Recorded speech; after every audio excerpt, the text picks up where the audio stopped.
प्रिय दोस्तों, आप लोग उलझ रहे होंगे। आपके इस उलझाव को दूर करने के लिए मुझे फ्लैशबैक का सुझाव पॉइंट करना होगा। लीजिए, सच्चे का बोला वाला, झूठे का मुंह काला। सुनिए एक 24 कैरेट सच्ची कहानी। इस कहानी को सुनने के बाद आप सभी के रोंगटे खड़े हो जाएंगे। इस कहानी को अगर आप 1 मिनट भी सुनते हैं तो पूरा सुने बिना कहीं भी नहीं जाएंगे। नमस्कार दोस्तों, राउंड अप हॉरर में आप सभी का स्वागत है। मेरा नाम है ऋषि। मैं आप सभी को डरावनी कहानियां सुनाता हूं। अगर चाहो तो इस चैनल को आप सब्सक्राइब कर सकते हो। बढ़ते हैं बिना किसी बात के। ये कोई 7-8 बरस पहले की बात होगी। हीरा लाल पुत्र किशन लाल बिसौली इंटर कॉलेज में पढ़ने जाता था। वहीं उसकी कुमारी चंपा देवी से आंखें मटक्का हुआ। हीरा जाति के यादव थे और चंपा थी राजपूत कन्या। ब्याह शादी नामुमकिन था। हीरा बाप के कुर्ते के साथ 100 रुपए और पड़ोसन के गांव से कुमारी चंपा को लेकर फरार हो गया। फिर वह पूरे 3 साल तक फरार रहा। वह गांव तब लौटा जब उसके साथ 2 बच्चे थे। जैसे ही परंपरा होती है कि प्रेम विवाह के बाद घर वाले कुछ दिन नाराज रहते हैं, पर जैसे ही बच्चे पैदा होते हैं उनका गुस्सा कम हो जाता है। प्रेमी जोड़े को माफ कर दिया जाता है। पूरे देश में कमोबेश यही रिवाज चलता था, पर हीरा के मामले में ऐसा नहीं हुआ। इन दिनों 3 सालों में उसके अम्मा बाबा ऊपर वालों की सेवा में जा चुके थे। बचे हुए 2 भाई मणिक और पन्ना, उन्होंने उस लड़की को भागने के जुर्म में कभी माफ नहीं किया। उन्होंने उसे घर में ही घुसने नहीं दिया। घर वालों ने भी उसे ज्यादा तवज्जो नहीं दी। हीरा चंपा देवी और चिंगू मिंगू के साथ उल्टे पांव शहर में लौट लिया और भाइयों के गालियां होते हुए अपनी फैक्ट्री की नौकरी बचाने लगा। उन दिनों फैक्ट्री की यूनियन और मैनेजमेंट का लफड़ा चल रहा था।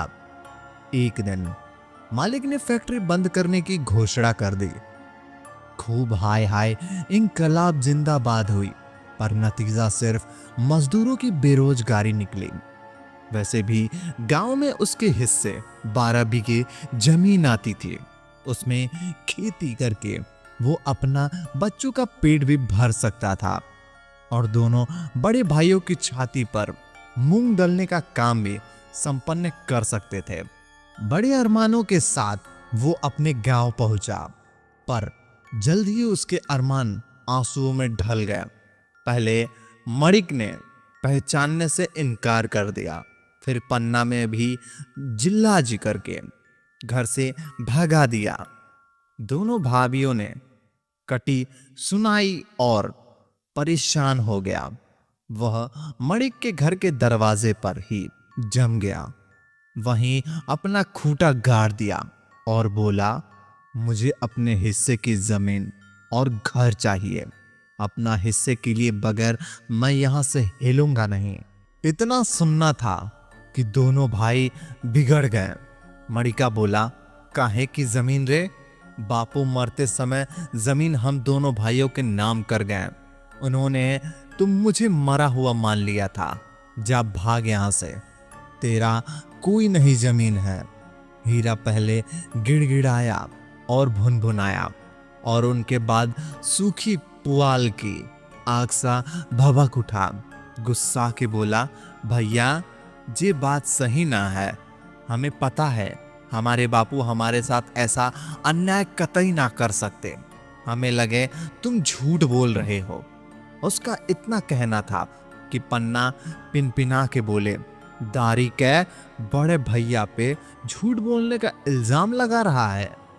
तुझे तो नरक में जगह ना मिलेगी। फिर ताल ठोक के बोले, सुन ले, पिताजी की नजर में ही ना सरकार के नजर में भी मेरे भैया मुर्दों को नाम जमीन ना होती है। सरकार की जमीन हमारे नाम कर दी है। अब कि मणिक बोले, सुन रे छोरे, हमने कही ना तू मर गयो है तो समझ ले मर गयो है। अब तू कहीं चला जा, पर अब जिंदा ना होके, समझी? हीरा ने अपनी परछाई देखी। परछाई थी, अपने पैर देखे सीधे थे। इसका मतलब अभी वह भूत नहीं बना था। भैया लोग जबरदस्ती उसे भूत बनाने को तुले थे। वह बिगड़ गया। उसने चिल्ला चिल्ला कर कहा, देखो हम जिंदा हैं, हम बोल रहे हैं, चल रहे हैं। जिंदा तो होते तो चलते फिरते।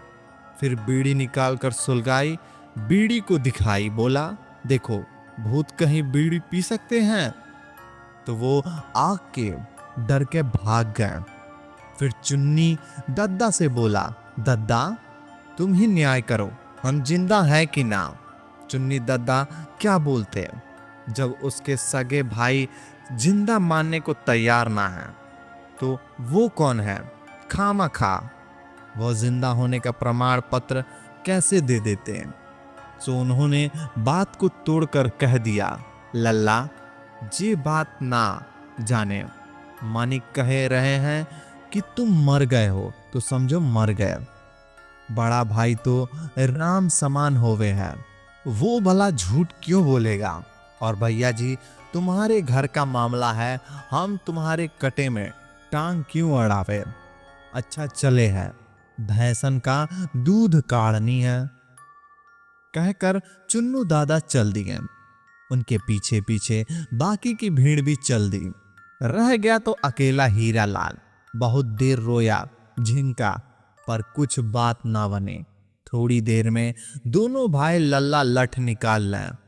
यूं ही तो हीरा देह से अच्छा भला मजबूत था, पर निहत्था भी तो था। और उसके भाइयों ने मार पीट करना अच्छा नहीं लग रहा था। तीसरा, उसे खुद ही पे शक होने लगा कि कहीं सचमुच में मैं मर के भूत तो नहीं बन गया। सो वह वहां से हट गया। थोड़ी देर तस्वीर बहाए, पर बाद में पीपल के पेड़ के नीचे आ बैठा। बदन पर ठंडी हवा लगी। दिमाग में भी हवा के कुछ झोंके गए। दिमाग का रोशनदान खुल गया। उसके खुलते ही हीरा ने सोचा, सब झूठ बोलेंगे, पर पंचों में परमेश्वर का वास होता है, वो जरूर न्याय करेंगे। ये सोचकर वह चौपाल पर पहुंचा। चौपाल के संपर्क जी न्याय के हुक्के में ईमान का तंबाकू डालकर गड़प गड़प कर रहे थे। हीरा ने पंचा लागई के सरपंच के मुंह पर फेर लिया। हीरा समझ गया, न्याय के देवता कन्या भगाई की घटना से अब तक नाराज हैं। देवता चरण वंदना से प्रसन्न होते हैं। उसने 10वीं की हिंदी की किताब में पढ़ा था। सो उसने सरपंच जी के पैर पकड़ लिए। सरपंच जी, भिन्न भिन्नाएं का बात है रे को है, सरपंच काहे पकड़ रहा है। हीरा सक पकाया भिन भिना कर बोला, सरपंच जी मैं हीरा किशन का छोरा, पहचाने का। सरपंच जी मुंह टेढ़ा करके मुस्कुराए, किशन का छोरा, तू उसी दिन मर गया था जिस दिन बलसैर की छोरी को भगाया के ले गया था। सरपंच जी हुक्का गुड़गुड़ाते हुए उवाचे। हीरा रो पड़ा। रोते रोते वो बात उगलाना में भूला। हुजूर, हमें पता है आप उसकी छोकरी भगावे को लेके बहुत नाराज हैं, पर अब तो हम बाल बच्चे वाला हो गए हैं, हमें अब क्षमा कर दो। सरपंच जी, हमें तो आप ही काली गाय हैं, अपना पिंजरा और हमारी खता माफ कर दो। सरपंच जी ने मुंह टेढ़ा ही कर रखा था, पर जुबान खोल दी। लल्ला, खता माफ करना लायक हो सके तो समझे, हमारे लिए तो पूरे गांव के लिए तुम मर गए हो। भूत से हमें बात नहीं करते। जुबान बंद हुई। हुक्के की गड़बड़ शुरू हुई। हीरा समझ गया, अब आंसुओं की नुमाइश करने में अलावा कोई चारा नहीं बचा है।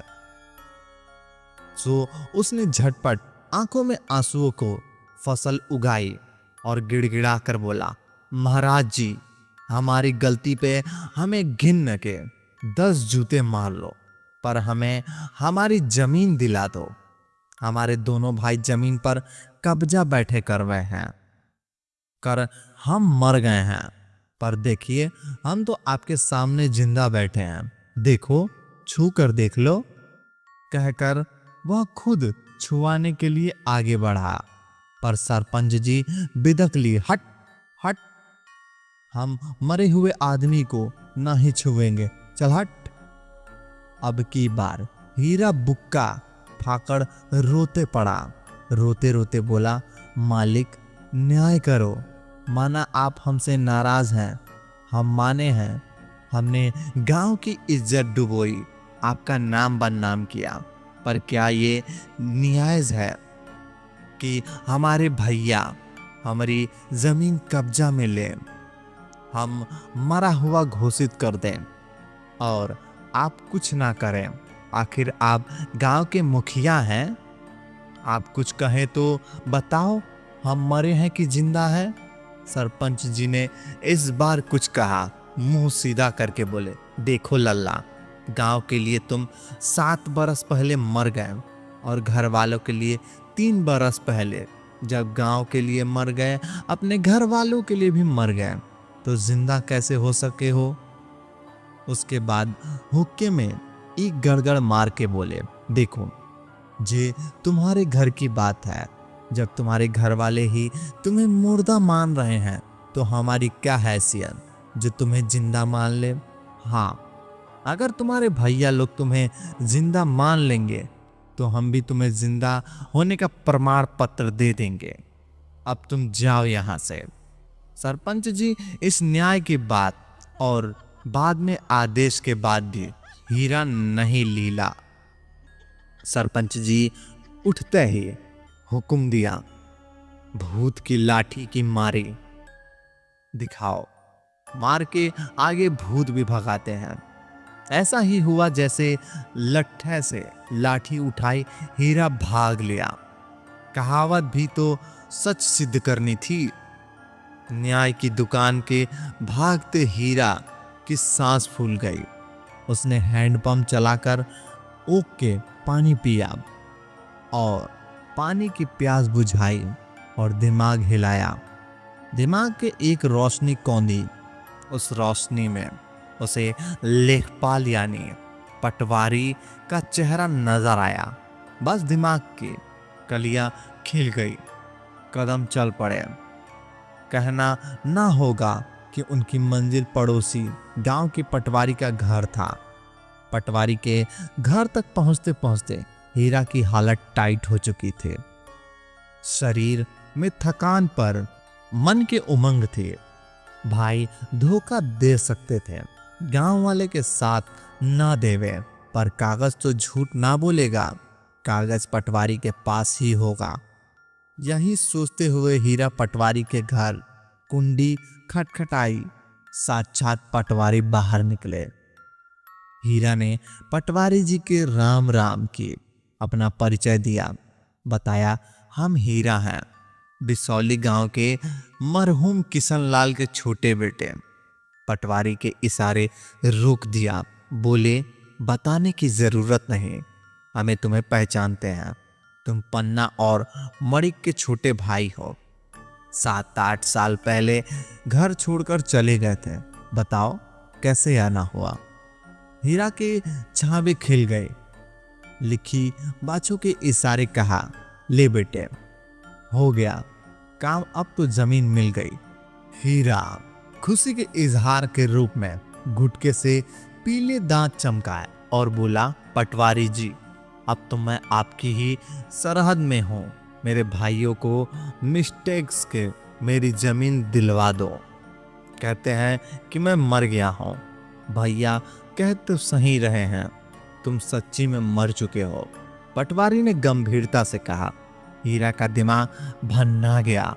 चिढ़कर बोला, क्या कहते हैं पटवारी जी, हम आपके सामने जिंदा खड़े हैं और आप कह रहे हैं हम मर चुके हैं? मुझे लगे कि आप हमारे भाइयों से मिल चुके हैं, आपको भी भगवान पर जवाब देना है। न्याय की बात करो पटवारी जी। हीरा ने भिन भिना कर कहा, भैया हीरा, हम न्याय की बात कर रहे हैं, तुम सचमुच मर चुके हो। हमारे रिकॉर्ड के हिसाब से 3 साल पहले ही मर चुके हो। हमारे रिकॉर्ड में मृतक रूप ही तुम्हारा नाम दर्ज है। पटवारी की झोल में रखे कागज मांगते हुए कहा, मतलब हीरा सन्ना गया। क्या वह आदमी सच में जिंदा है या मर गया? क्या वह साबित कर पाएगा कि वह जिंदा है या मर चुका है? क्या वो लोग इसकी जमीन देंगे? जानने के लिए मिलते हैं अगले भाग में। तब तक के लिए धन्यवाद। अगर कहानी पसंद आई हो तो वीडियो को लाइक और चैनल को सब्सक्राइब कर देना, ताकि हमारी आने वाली कहानियां सबसे पहले आप तक पहुंचे। धन्यवाद।